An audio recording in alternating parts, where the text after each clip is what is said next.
pada tanggal 2 Mei yang lalu kita sudah memperingati Hari Pendidikan Nasional ya, atau Hardiknas. Nah, Hardiknas ini di mana hari besar untuk memperingati tokoh pendidikan nasional kita, yaitu Bapak Ki Hajar Dewantara. Karena Bapak Ki Hajar Dewantara ini tokoh yang sangat berperan penting dalam kemajuan pendidikan kita atau pendidikan bangsa Indonesia, ya kan? Nah, Ki Hajar Dewantara tentunya mempunyai beberapa filosofi pendidikan yang semestinya atau harus diterapkan di sekolah-sekolah yang ada di Indonesia. Nah, tapi pertanyaannya adalah di sini, apakah filosofi pendidikan yang diterapkan oleh Ki Hajar Dewantara sudah benar-benar diterapkan di sekolah-sekolah yang ada di Indonesia atau dalam pendidikan nasional kita? Apakah sudah relevan dengan pendidikan nasional kita, apakah atau sudah diterapkan di dalam pendidikan nasional kita? Ini yang jadi pertanyaan kan. Nah, sekarang saya akan coba bahas ini satu persatu. Nah, dalam filosofi yang Bapak Ki Hajar Dewantara gaungkan, tujuan pendidikan nasional kita itu sebenarnya apa? Membahagiakan bangsa atau membahagiakan peserta didik.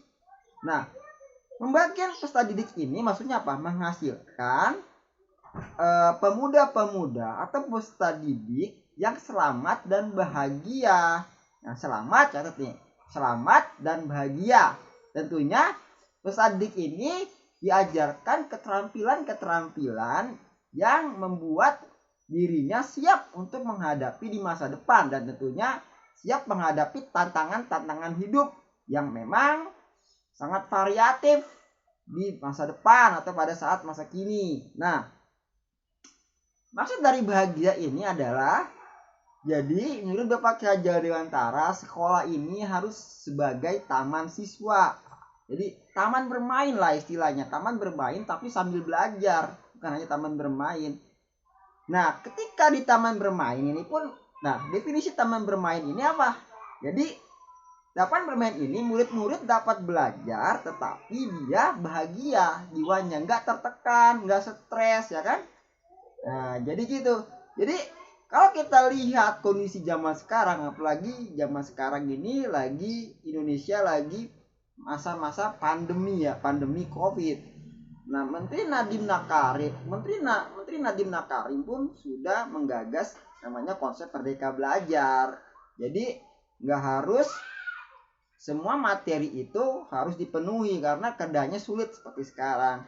Tapi kita lihat di surat kabar, di berita atau di koran masih banyak tugas-tugas sekolah ini memberatkan para murid, ya kan, memberatkan para murid, para siswa, bahkan orang tuanya ada yang mengadu kan, depresi murid-muridnya. Nah, dalam konsep Merdeka Belajar atau filosofi pendidikan yang menghasilkan bangsa atau peserta didik yang selamat dan bahagia, tentu ini tidak relevan. Karena apa? Sudah masa pandemi, terus tugas banyak, otomatis siswa tidak bahagia, ya kan? Tidak bahagia, tertekan di rumah tuh. Nah, kemudian sebelum masa pandemi atau Covid pun, atau waktu sebelum ujian nasional itu dihapuskan, siswa-siswa ini kalau kita lihat surat media, surat kabar ini, akhirnya banyak yang depresi karena ujian nasional, depresi, dan ada juga yang bahkan bunuh diri, ya kan, pada saat ujian nasional itu. Kenapa seperti itu? Nah, karena apa? Karena mereka tertekan pada saat masa-masa sebelum ujian. Nah, ini pun saya kira masih bertentangan dengan filosofi pendidikan yang membahagiakan peserta didik tersebut, ya kan? Nah, sebenarnya ya, filosofi pendidikan yang Bapak Ki Hajar Dewantara terapkan ini sangat relevan dengan yang misalnya Finlandia lakukan. Di Finlandia itu kan murid belajar dalam waktu sedikit, bahagia, tetapi mereka waktu tes PISA ya, science itu mereka menguasai, tes skornya tinggi. Nah, ini jadi Ketika murid bahagia, dia bisa menyerap ilmu pengetahuan dengan mudah. Nah, ini yang diterapkan oleh Finlandia. Tapi bukan berarti saya Finlandia ini semua konsep pendidikannya kita ambil. Karena apa? Kita mempunyai budaya yang berbeda dengan Finlandia. Tapi salah satu konsep Finlandia bisa kita ambil dan kita sesuaikan dan terapkan dengan budaya yang ada di Indonesia. Nah, begitu juga dengan negara Asia Timur ya, Korea atau Jepang. Korea atau Jepang, dia mempunyai pendidikan yang begitu disiplin dan ketat ya. Tapi masalahnya adalah murid di Korea, Jepang itu dia jadwalnya sangat padat. Nah, teman saya ada yang orang Korea dan dia tuh sekolah itu sampai malam. Waktu sekolah menengah atas. Dan di perguruan tingginya pun pulangnya malam. Malam jam 9, jam 10 itu baru pada pulang, katanya seperti itu kan. Nah, belum ditambah lagi jadwal les. Korea sama Jepang menghasilkan murid-murid yang cerdas. Tetapi kelemahannya apa? Banyak juga angka bunuh diri di sana, termasuk dari kalangan peserta didiknya. Nah, ini apakah ini membahagiakan peserta didik? Nah, ini jadi pertanyaan kita masing-masing juga kan. Nah, dan di mana konsep atau filosofi pendidikan yang bisa kita ambil? Apakah dari Finlandia, Korea, atau Jepang? Tiga-tiganya sebenarnya bisa kita ambil konsep-konsep itu. Ada kelebihan masing-masing. Tetapi harus kita sesuaikan tadi saya bilang dengan budaya kita masing-masing. Nah, seperti itu kan. Kemudian ada filosofi Tri Rahayu yang digaungkan juga oleh Ki Hajar Dewantara. Yang pertama itu menjamin dan menjaga diri. Kedua, menjamin dan menjaga bangsa. Ketiga, menjamin dan menjaga dunia atau memelihara dan menjaga dunia. Jadi ini berkesinambungan ya, dari individu ke orang lain. Jadi istilah gini logikanya. Kalau kita ingin berkontribusi untuk orang lain atau kita ingin membagikan orang lain, kita harus membagikan diri kita sendiri dulu. Baru kita bisa membagikan orang lain atau berkontribusi besar terhadap bangsa dan negara misalnya. Jadi gini, ketika kita bisa membahagiakan diri kita, tentu kita satu langkah ini bisa membahagiakan keluarga kita. Ketika kita bisa membagikan keluarga kita, satu langkah bisa membahagiakan lingkungan sekitar kita. Ketika kita bisa membahagiakan lingkungan sekitar kita, kita satu langkah bisa membagikan bangsa kita. Ketika kita bisa membahagiakan bangsa kita atau berkontribusi terhadap bangsa kita, ini satu langkah pun kita bisa berkontribusi terhadap kemajuan yang ada di dunia. Nah, contoh ilmuwan-ilmuwan kayak Thomas Alva Edison, ya kan, Albert Einstein, dia kan tokoh-tokoh yang sudah bisa berkontribusi terhadap kemajuan dunia teknologi, ya kan. Tapi masalahnya, apakah kayak yang tadi dibilang Ki Hajar Dewantara menghasilkan bangsa yang selamat dan bahagia ini diajarkan di sekolah? Nah, faktanya sebagian besar belum. Jadi kita mungkin belajar integral, matematik ya di sekolah, belajar mengenai misalnya kapan Pangeran Diponegoro lahir, perjanjian Bungaya itu seperti apa. Tapi kita tidak, saya pikir belum diajarkan bagaimana cara menjadi orang yang bahagia. Menjadi orang yang bahagia adalah menjalani kehidupan sehari-hari dalam berbagai tantangan yang ada di masa depan. Itu saya kira belum banyak diajarkan di sekolah. Bagaimana cara menjadi orang yang bahagia dalam tantangan-tantangan yang ada di masa depan, itu belum. Nah, itu kita asosiasikan dengan filosofi Tri Rahayu yang digaungkan oleh Ki Hajar Dewantara. Lalu dalam pendidikan juga ada tiga tahap ya. Yang pertama itu ada continue, kedua ada convergent, ketiga terakhir ada konsentris. Nah, continue apa ini? Continue ini artinya berkelanjutan. Jadi pendidikan itu berlangsung sepanjang hayat. Pada saat kita lahir, kita ini sudah memperoleh pengetahuan sebenarnya kan. Nah, sampai kita akhir hayat, sampai akhir hayat kita, ini harus berlangsung pendidikan ini. Jadi nggak boleh berhenti, misalnya sampai SMA atau sampai S1 aja nggak bisa. Kita tetap harus belajar kan sampai akhir hayat kita. Dan di masa kontinu ini adalah pendidikan ini harus berorientasi ke masa depan. Nah, kebanyakan guru-guru kita ini kan atau dosen, ini kan kita diajarkan oleh orang-orang yang berbeda zaman dengan kita. Nah, masalah di sini adalah ketika kita diajarkan orang-orang yang berbeda zaman dengan kita, pun kita diajarkan pengetahuan-pengetahuan atau karakter-karakter yang berlaku pada saat zaman mereka, dan ini tidak relevan di zaman sekarang maupun di zaman yang akan datang. Nah, seperti itu. Misalnya di zaman yang akan datang ini sudah beberapa pekerjaan yang sekarang ini mungkin akan hilang.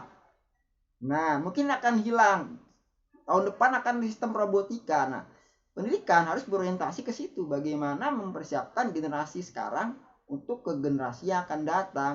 Kalau kita perhatikan ya, tata kelola bangku yang ada di sekolah dan metode mengajar ini masih mirip atau hampir sama ketika bapak ibu kita sekolah, bahkan kakek nenek kita sekolah.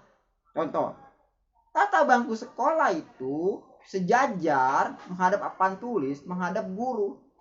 Nah, sama kan? Sama yang ada, sama yang pas kita sekolah atau misalnya saya sekarang guru itu hampir sama. Nah, dalam keterampilan 4C sekarang ini keterampilan 4C yang harus fokuskan: komunikasi, kolaborasi, critical thinking, and kreatif.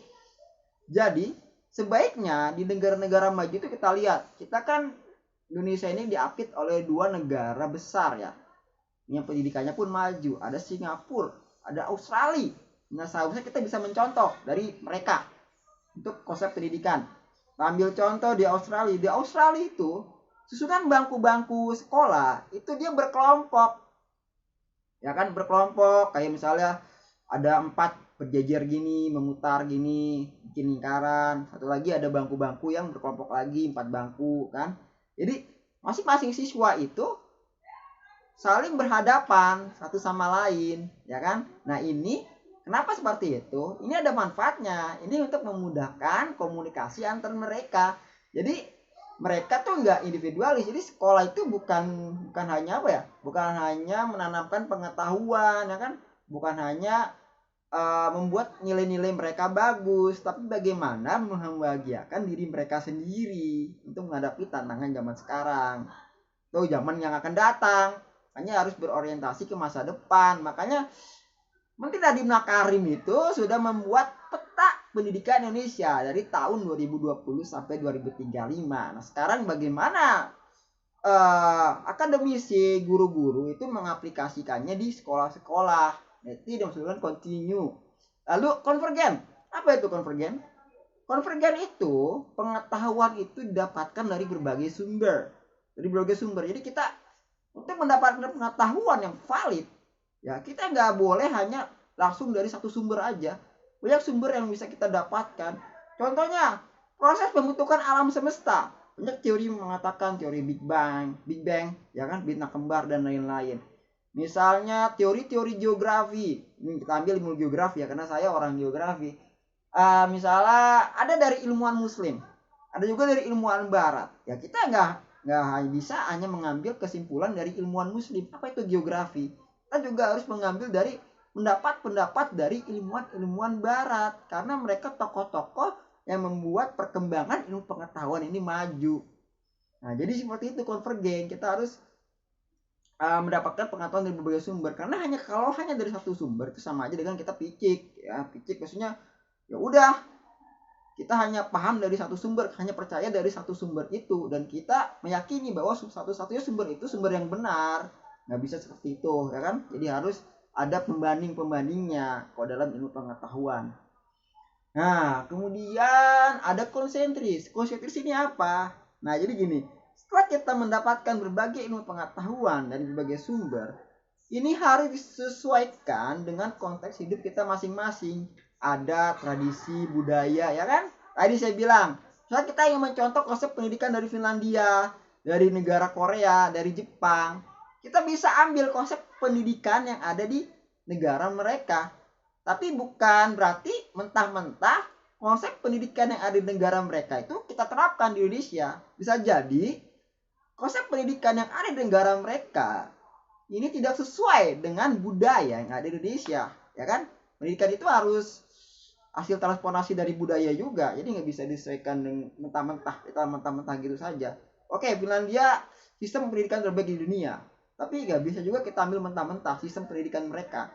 Nah, Jepang bagus, Korea bagus, tapi kelemahannya apa? Banyak siswa yang bunuh diri karena sistem pendidikan mereka juga kan. Nah, itu dia.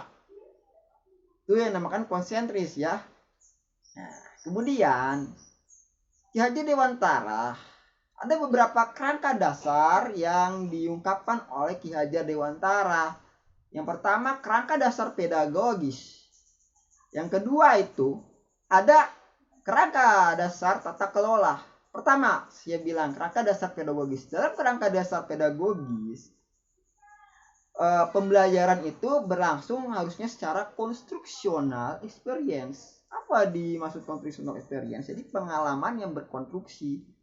Pengalaman belajar secara langsung. Saya ambil contoh satu. Ketika kita belajar ilmu pengetahuan alam, misalnya belajar tentang teori gunung, pegunungan, pembentukan alam semesta. Nah, sebaiknya kita mengajak murid-murid langsung praktek ke lapangan. Misalnya belajar mengenai pegunungan atau gunung, morfologi dataran tinggi, ya, bentuk permukaan yang ada di dataran tinggi kan ada gunung, ada pegunungan.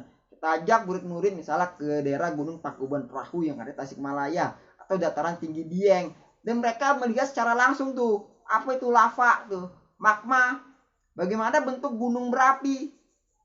Nah, bagaimana bentuk gunung mati. Nah, ini kan nanti setelah murid-murid mengamati ini, mereka ketika selesai mempraktek ini, mengamati ini, mereka disuruh membuat laporan.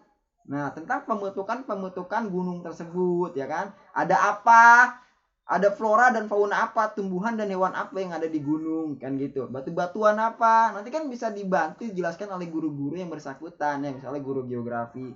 Adapun misalnya tidak bisa melihat secara langsung di lapangan, bisa kita gunakan video-video pembelajaran, itu sudah banyak di YouTube kan. Misalnya bagaimana pembentukan alam semesta, jadi murid bisa melihat secara langsung. Atau pergi ke museum, misalnya belajar mengenai planet-planet, ya kan, astronomi, ke planetarium yang ada di Jakarta, bisa juga seperti itu. Itu kerangka dasar pedagogis. Jadi pembelajaran harus berlangsung contextual experience. Kedua, kerangka dasar tata kelola. Dalam kerangka dasar tata kelola, jadi sekolah ini mempunyai hak untuk mengatur atau memanage sekolah sendiri dari perekrutan guru pertama. Dan tata kelola sekolah. Salah tadi saya bilang tata kelola bangku yang ada di sekolah, dan manajemen anggaran dana pendidikan. Anggaran pendidikan, ya, dana pendidikan itu mau bagaimana. Nah, buat fasilitas apa? Sekolah harusnya diberi kebebasan kan. Kalau dalam kerangka dasar tata kelola yang diajarkan oleh Ki Hajar Dewantara. Contoh perekrutan guru. Sekarang masih kita jumpai guru-guru ini tidak sesuai dengan bidang studi, latar belakang pendidikannya masing-masing. Contoh guru SD. Guru SD diambil dari sarjana agama misalnya, atau sarjana ilmu pengetahuan sosial. Ya, harusnya kan guru SD itu dari apa? Dari yang latar belakang PGSD, pendidikan guru sekolah dasar. Ya, iya sih benar. Mereka sama-sama belajar di kuliah itu mengenai pendidikan. Tapi dalam PGSD kan mereka secara khusus, secara konsentris itu belajar mengenai psikologis atau perkembangan peserta didik murid-murid sekolah dasar. Jadi mereka, ya, sekira mereka lebih tahu mengenai psikologis murid-murid sekolah dasar. Nah, seperti itu. Jadi mereka nggak kaget ketika menghadapi anak SD yang sifatnya begini, yang sifatnya begitu. Kan masing-masing siswa sifatnya beda-beda ya. Nggak sama. Masing-masing individu itu unik. Kalau kata Albert Einstein, kan seperti itu. Kita nggak bisa menilai ikan dalam memanjat pohon. Ya, atau monyet dalam berenang. Nggak bisa. Jadi masing-masing ada kepribadian yang unik. Itu fungsinya.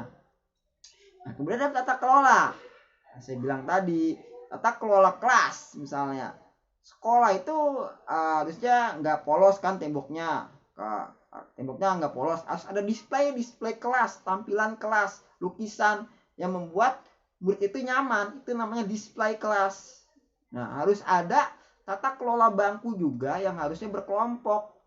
Jadi nggak mesti ya harus semua berhadap dengan guru ke depan. Itu zaman lama, karena paradigma atau perubahan pendidikan ini sebenarnya lama ya, nggak kayak teknologi.